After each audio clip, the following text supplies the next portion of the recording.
Hello, and welcome to this short demo of the Locize MCP Server integration.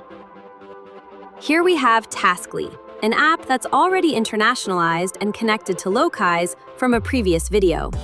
Now let's manage it from Claude. First, connecting Claude to Locize. Settings, Connectors, Add Custom Connector. The URL is mcp.locize.app. Sign in with your Locize account, grant the permissions, and that's it. We added Japanese in the previous setup, but didn't translate everything.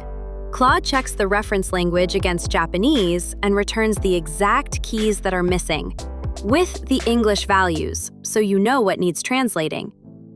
And sometimes, like now, it suggests going ahead and translating them and pushing them to Locize. So why not? Done. And it also shows the result status.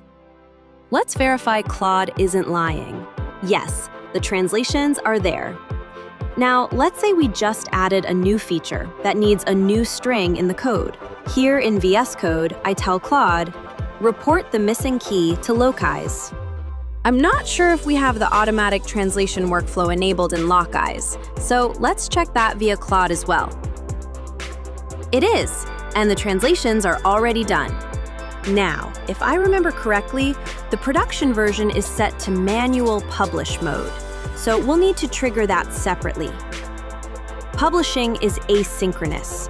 Claude triggers the job and waits for it to complete. When it's done, the translations are live on the CDN. No tab switching, no browser navigation. That's the Locize MCP Server.